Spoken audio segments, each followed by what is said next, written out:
So, g'day, Phil. Thanks very much for volunteering to share your story tonight. We've got a lot of blokes on tonight. We've got 30 already. No Ready, pressure. ready and eager to hear your story. So let's kick off. Just tell us in the next couple of minutes just who is Phil. Um, Phil's a father, a husband, a mate, a farmer. Probably, I don't know if you want to leave him in that order. So yeah, growing up Dimboola in the Wimmera in Victoria, Western Victoria. Now probably call it Horsham home because Dimboola's just a small country town. Um, so that's probably about it. Awesome. And kids? So two kids, a son and a daughter. 27 going on 28 and 25. And they're both in Melbourne. So yeah, son's a school teacher and the daughter's a dietitian. Both working down there. Fantastic. Good. And you said you're from Horsham. Yep. Tell us a bit about your farm. So 1,000 hectares, 2,500 acres in the old language, broadacre cropping. So biggest crop is barley, followed by lentils, then canola and wheat. So all dry land agriculture. So yeah, what falls out of the sky. Fantastic. And do you consider yourself having a fairly large farm, or is it small? What's the sort of, how do you size up amongst your peers? Yeah, probably average, maybe small, a bit smaller than average, I suppose. Yeah, a lot of bigger farms getting around now, up to 10 to 20,000 acres. And then there's quite a few around still, to around that, 1,000 hectares, 2,000 hectares sort of thing. So it just depends on the farming structure and father and sons or more, blokes employing other blokes or whatever. Yeah. It's just myself on the farm, so it's enough to keep me occupied with a bit of help over cropping and harvest time. Right. Yes, so that was going to be my next question is how many people working on your farm? So mainly just yourself and with Yeah, help as you need it. yeah, and my wife, she's the bookkeeper and does all that sort of stuff. So runs around and does a bit of running around, picking me up and that sort of thing. And very important part of the farming business. Right. So there's be a bit of pressure on you then being one of the sole people who working on your farm then with a bit of extra help. What's that sort of look like from day to day? Varies from day to day, depending on what time of year. So busy times of year are the cropping time, which is end of April through May. So always like to be finished by the end of May. And then harvest time, which starts the end of November and then runs through to and hopefully finish by Christmas, sort of thing. So those are the busiest times of years. So when it's not the busiest time of the year, what's your sort of week look like? Is it a Varies all the time. So just depending on what's happening. So we've got maintenance on the farm and then spraying and preparation and all that sort of stuff. That's all happening around. So we can make time to get away at times when we want to. Otherwise, sort of cropping and harvest are the main times where you just got to be there and get it done. Timing is a big thing there. okay? And So that sort of holidays is not without question. Then you managed to get away. The last one that Karen and I went on was up to the Northern Territory a couple of years ago now, I think. That was in September. Just with COVID and everything now, like it's just been really hard. So even just getting down to Melbourne to see the kids, it's been a real pain just trying to get logistically to get down there and with the isolating and stuff. And Karen's dad's down there too, so him and the kids all live pretty close together. So it's pretty important that we get down there, but it's just been very difficult. And what does it mean to you when, or how does it affect you when you can't sort of see your kids and get out and get together with them? Because I think you said that you'd seen them only a couple of months ago. How's that impact you? Yeah, it just gets harder. You really miss them. Mm. Like just spending that time with them. Yeah, it's not the same as, when you're talking on the phone and doing that sort of thing, as having that face to face and even, just that physical contact with them. So yeah, it gets pretty hard that way. Mm. But yeah, like we talk a fair bit on the phone and do that sort of stuff, and yeah, with the other messenger and that sort of stuff, yeah, we can keep in contact and yeah, keep in touch that way. I think a lot of blokes will be able to relate to that, missing that contact right now, particularly in the way that COVID has taken over, and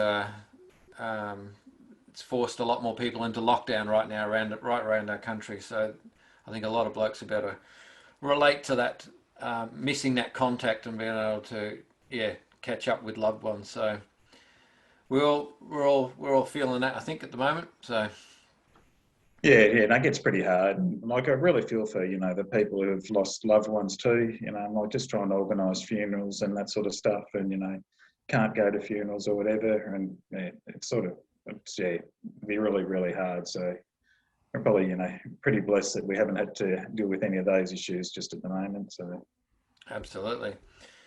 Now you've had to face some other hard times as well. Um, Tell us, and we're going to jump straight into this, Phil. yeah. 2009. Tell us about where were you at in 2009? What was going on for you? So I've been feeling down for quite a while, and just tired all the time. Had trouble, sort of. I was procrastinating a lot, I suppose. You go to do some work in the workshop or do a job or whatever, and you get it started and you wouldn't finish it, then you'd start another one, and then you'd get halfway through that and just mucking around. But I was always just really tired. I remember like one day I was here and 2 o'clock in the afternoon, I was having a sleep on the couch, and my dad came in. He was still around working on the farm then, and set up at the bench and had a coffee or whatever, and I woke up and it scared the crap out of me that he was actually sitting there. So I just, in the end, it just got to me, and I knew something wasn't right. So I went to my doctor, and she sat down, and then she asked me a series of questions, and then she just went bang straight away. You've got depression. So she diagnosed it straight away, which is really good. And then, so then I was really lucky too, because she went, put me on medication, and the medication worked. But out of that, just being tired and stuff like that, I also had those suicidal thoughts. Tell us how they came about. You had a particular story from you there as to particularly when those occurred as well. So tell us about that. Oh, they used to. Yeah, probably weren't so much a specific time, but it was just like when they were there, I used to, go to work in the morning, whatever, and I'd walk across to the shed, and, it was only 40, 50 metres from the house. And I was just every now and again, you're just thinking, like, how can I take my life today and make it look like an accident? Mm. And it was all, I just thought it had to be an accident, like make it look like an accident, so the wife and the family, that in my heart, I knew that there was one bloke who would always know that it wasn't an accident. And that was a big fella. And I knew he was always there for me. But then just trying to make that connection, and it was the hard part. And to be truthful, as I told you, I don't think I'd be here today, if I didn't have that actual faith and that belief that there was someone there looking after me, and someone who knew what I would have done. So, absolutely. And look, we'll come back to that. That's a really, I think, important part of your story. Tell us a little bit about the sort of the lead up to maybe the depression. You mentioned something about there wasn't like one particular event, but you did mention that you come out of a little bit of a sort of a struggle time with your farm there. You mentioned there've been some years of some dry years beforehand. Tell us a little bit about that. Yeah, so we've gone through what they call the millennial drought or whatever. So we were just in a dry area through here, But with our farming methods, we've gone on to what they call direct drilling and stubble retention. So like we're saving all the moisture that was falling, basically, trying to conserve it for use in our crop. And some of our crops, well, when I say they weren't too bad, they were better than what some of the neighbours were. And got to the stage where, we had a very active farmer discussion group, and you'd go there and like blokes were doing a lot worse than what we were, but I just felt that I couldn't say anything, otherwise it'd be coming across as, like bragging or like putting them down sort of thing. So it was one of those things that I just sort of, just kept quietly to myself and, just acknowledge the pain that they were going through, but sort of couldn't really, express, really how things were going. It's a bit of, I guess, maybe what you call sort of a bit of indirect pressure on you there too, with where you're doing okay, but seeing your neighbours struggle. That that's right. Hard on you as well. Yeah, that's right. Yeah. And it, like some of them, it was all, some of them were doing the right thing as well, and they were growing reasonable crops and stuff. But a few of the, blokes who I knew and stuff, reasonably well, we're struggling really bad. And sort of, well, just not in my nature to probably brag about it and that sort of thing. So, I mean, there is a a thing called survivor guilt. Which can happen in all sorts of situations. So for you to do okay and see others not do so well, I'd imagine that would have played a bit of that as well. Yep. Yeah, and that's the thing, like we were struggling as well. So like we sort of, over those times, I don't think we didn't really go backwards financially, but we just didn't advance. Whereas a lot of our neighbours and that, actually went backwards, and luckily none of them were forced off the farms or anything like that. They all managed to get through whatever, but it was pretty tough times for the whole community. Absolutely. And you're part of the community, so you'd be feeling it as well, of course, from that point of view. So okay, so you've now you've had these thoughts, suicidal thoughts, and how to kill yourself in there. What happened then? What was the sort of, where did you take it from there? We heard that you went and saw the doctor, but sort of how did that sort of come about? What sort of triggered you to think, hang on? I spent a lot of time praying about it, asking God to relieve me of it, and to give me the answers. And in the end, his answer was, go and talk to your doctor.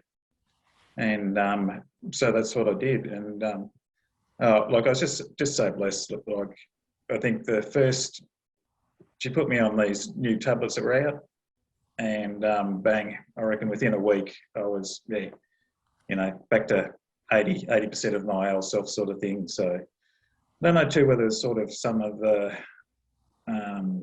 relief of knowing, having a diagnosis, like knowing what the problem was. Tell us about that, because you mentioned to me that it didn't take very long for that diagnosis to come through, and then how did you feel? Yeah, so, and a lot better, but it was also a struggle too, talking to my family about it. So, especially my wife. I suppose, there's probably not shame about it, but just sort of, don't want to put pressure on her and, or, let her probably think, you're a failure or whatever. So it was a bit of pressure that way, but, it was, certainly it was on the path to turning around. Absolutely.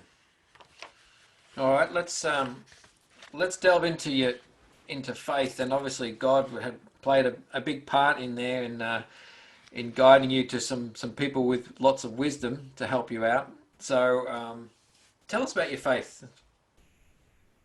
So, as I said to you, and hopefully I won't offend anyone listening, I was brought up as a Boxhead Lutheran in a traditional church. So went Sunday school, the whole thing, all the way through, right through, teenage years and all that sort of thing, through marriage or whatever. It was regular at church, but never it was only sort of, when we started going up to Better Blokes in 2011 was our first year up there, that sort of started making the, changing that connection, between the head knowledge and then the heart knowledge, and like getting it into the heart and bringing it in that way. So, I think Better Blokes, has been a real part of my faith journey, and making that connection, and Tell us, tell us about what it was at Better Blokes that that helped you in your journey and make that sort of connection between your head and your heart. What was it about Better Blokes? And I know you had at least a couple of big things going on there. So do you want to touch on what that was? I think the first thing was just a fellowship with the blokes.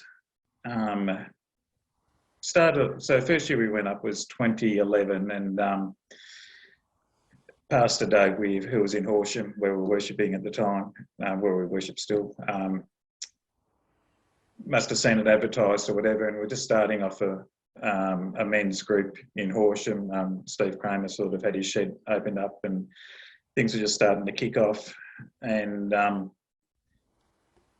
then in that May, Watto came down, and we sort of started our real first Shed Happens night, where things, like down the Shed Happens lines. And so what actually asked people to be interviewed, and so I put my hand up for that, and so spoke to him for an hour or whatever on the phone, and then that was the first night that I spoke about my depression in public, and then from then, like, that was the hardest time, and like since then it's sort of been getting easier. And so then that led us to a group of 4 of us going up to Better Blokes up at Warrambui. So Tim, Steve, Dave and myself. And we sort of, we knew Pastor Dave, but I sort of knew Tim and Steve from church or whatever, but not real well. And I think all of our wives told us it would be a good idea when we asked them that we should go. So they really encouraged us to go along, and I think I'm not sure whether they just wanted to get rid of us or whether they could see the potential that it was going to do some good for us. And I think, the big fella was there behind them pushing it, whether they know it or not. So I went on this 8-hour car trip up there with these 3 other blokes. And I think it was that year where we had one of the sessions up there, and got asked the question, like just on a break-off sessions, and we're talking about mates and stuff, and they asked me, how many good mates do you have? We went around the room and blokes were saying 2, 3, 1, and it came around to me, and I lied, and I sort of had two really good mates. Well, I didn't have any really good mates, like anyone who I could really talk to and share with. Well, 2 days later, on the way back in the car from back home, like I had 3 really good mates who I could share anything with. And it was just that time that we spent up there, and just to turn around, and then that was, really the start of it, like where we could open up and talk, and we had blokes there to look after us, to look after our backs, and to tell me, when I mucked up. And that's an important thing too, like you don't need just people blowing wind up your backside all the time, pumping you up. You need them to be actually honest with you, and when you do make mistakes, like let you know. So so that was the start of it. And then I think a couple of years later, we still hadn't made that heart and head connection. And then we were in I think it was a Saturday afternoon, and session in the seminar room there, and got asked a question, and I went to talk to Steve about it, and Steve turned the opposite way and started talking to who was on his right-hand side. So I had to look to the bloke on my left. And so it was Peter from up in Canberra, and just started talking, and I just lost it. I lost my crap. I just broke down. And God placed him there, and he just said, "Well, I think we should go and have a talk later." So, yeah, after lunch, must have been the morning session. Then had lunch, and then after lunch, then we went and just went off into one of the rooms by ourselves, and I think we spent 2.5 hours or something in there, like just talking, and he prayed over me and a few other things, and just just a counselling session, I suppose it was. And he just had that gift that just sort of knew the questions to ask, and was able to draw out, and just wasn't it another part of that turning part, making that connection with my heart rather than just through the head. Awesome. So it was a real chance for you to connect with another bloke in a safe place, and for you to really just, I guess, be honest about where you're at. Is that what I'm hearing? Yeah. And that's been the thing about Better Blokes. It's always been that safe place. The first couple of years I was up there, like I sort of didn't want to leave, because we'd had a bit of stuff put on our hearts, to come home and well, on my heart, I felt, like about changes that, I needed to make to be a better bloke, to be a, better husband and a better father. And just sort of whether you knew it was safe and the blokes were there who could, you could talk to and they trusted you. So, and you trusted them. So yeah, it was always hard leaving there, but it's got easier over the time, and it's just been part of my the way I've grown as well. So, I really look forward to Better Blokes, and it's sort of just been that little bit of a yearly tweak, to just chew me up again and get me going. So yeah, and look, Phil, from our pre-chat, you're an ordinary bloke. You just like the rest of you. You've got self-doubts. You stew on things. You're thinking that you can always do things better. There's nothing unusual about any of this sort of stuff. But what it means is we really do need to have someone in your corner, don't we? To have that sort of close connection to where we can actually share some of our struggles and things that we're going through and how we're feeling. How important was that? How important is that to you to make that connection with someone? That's really important. Like, I just can't stress, like how important it is to be able to actually have those blokes there who are honest with you. And that's the thing, being honest and integral in their thinking and in their faith as well, to back you up and to as I said, like pull you into line when you're out of line, but just that advice and half the battle, I think, is just being able to talk about it and to be able to get it off your chest and to shed those stones. And every time you do it, it just becomes easier and easier. And it's just so fantastic having a couple of really good mates around me who I can rely on. Absolutely, and it's great to see some of your good mates here on tonight. So thanks, guys, for coming in and supporting your mate being interviewed tonight. Great to see you on. But yeah, I think that's important that every bloke on here tonight and listening and watching this recording later on, just think about who's in your corner, like who have you got to text or to call and to reach out to when you need to.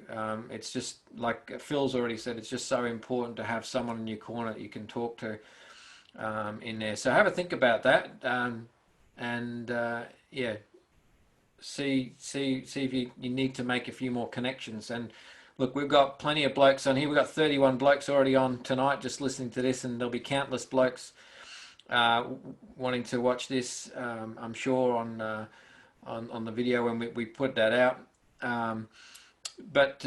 So maybe make the connection on our Facebook group on Champion Blokes. Reach out if you're feeling like you need someone in there. So just like Phil's done, through Better Blokes, you can do that through Champion Blokes. You can do that through Shed Nights, or go to our website shedhappens.com.au and see where the local shed is as well. So there's a few more other events. And reach out and make that connection. And that's, Phil, I guess that's what you did with Peter when you were invited to speak to the person next to you. and have that chat with Peter. It's great. And then you've got those blokes around you who travelled with you for 8 hours each way. How good's that to be able to have a bit of a road trip and to talk with some blokes? What was that like? Yeah, no, it was really good, and yeah, it was just those relationships that you build up, like, and okay, you talk a fair bit of crap over the time, but then we also got into some fairly more personal stuff and discussions that way. So um, yeah, no, it was just an excellent sort of thing, and it's just That's it takes work, and you've got to work on it, but yeah, absolutely. the benefits are well and truly there. So. Absolutely. I think working on that trust is important. Obviously, it works both ways. Now, I just want to touch on your head to heart journey that you've been on. I guess tell us a situation about where that head to heart journey and also maybe some of your experience with depression has allowed you to help someone else. If you know if you know the story I'm Yeah, hinting you want the light fitting story? at. Sure. Right, was let's that was start that with that one. Yep. was that the one? So it was the next day after I'd been talking with Peter up at Better Blokes, and I think it was Sunday morning worship or something, and just standing in the conference room and singing a song, and next thing I felt this thump on my head, and looked down on the ground, and here was a cover off of one of the lights. And when I looked up, it wasn't the one straight above me. It was one that was probably about 3 or 4 meters off to the side, sort of thing. So, as if Peter wasn't trying to get it out of me head into me heart, the big fella was trying to make sure I got the message there as well. So that was all good. Knock some sense into you. And Yep. try and knock a bit of sense into me, or knock it out of my head. So Knock it out of your head and into yeah, your heart. yeah. Yeah, But absolutely. now being like, I think with the depression, like I've built up a bit of empathy, I suppose you would say, and a bit of there's been a couple of times, where I've been talking to blokes, and there was one where a young bloke up here who I didn't know, like, drove his car into a truck and actually killed himself and the truck driver. The truck went off the road, and it was a local Horsham bloke, family who we sort of knew. And one of them, I just talking to another bloke, and he just said, "Oh, look, I just can't understand how that young fella would have done that."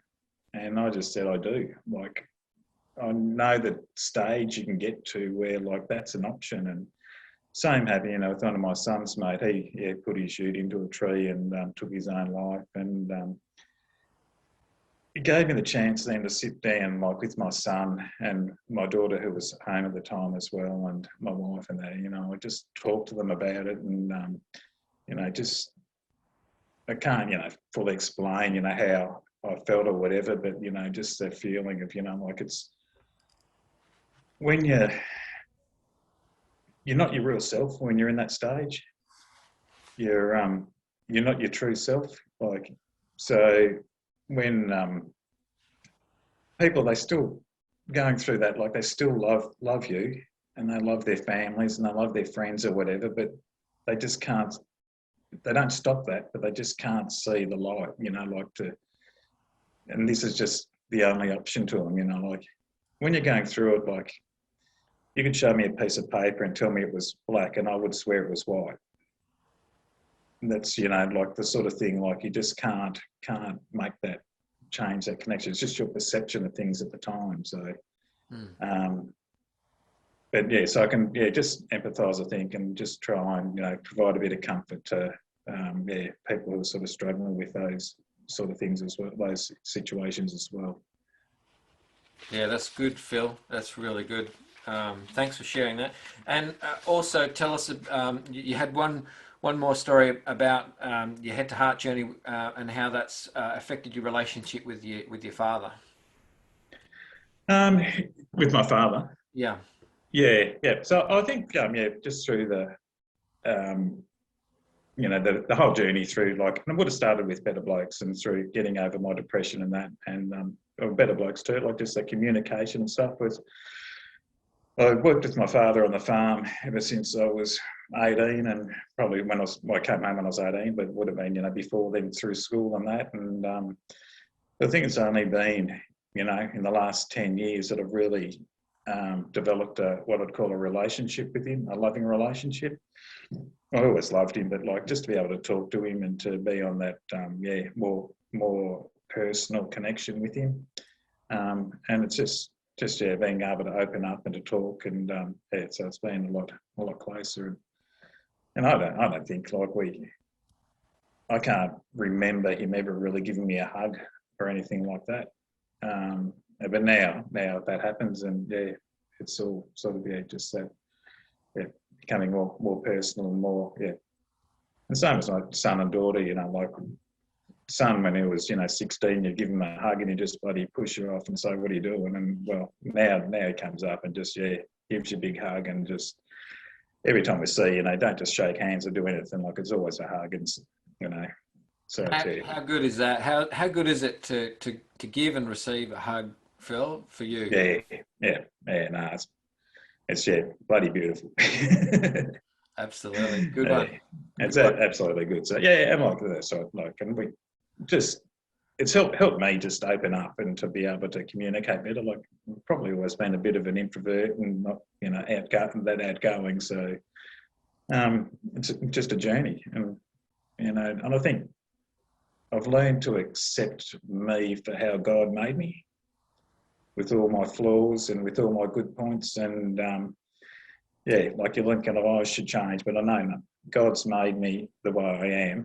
And so I think just accept that. And of course, you want to improve and do better, but just be able to accept the person who you are. That's awesome. That's awesome, Phil. And now, just as a wrap up, then, what would you like to leave the blokes with? Find some mates. Be a good mate. But be a good mate. That's one way of doing it. Just open up your heart to someone. Listen to the story, and you don't have to necessarily give them any advice, but be a good listener. I think that's it.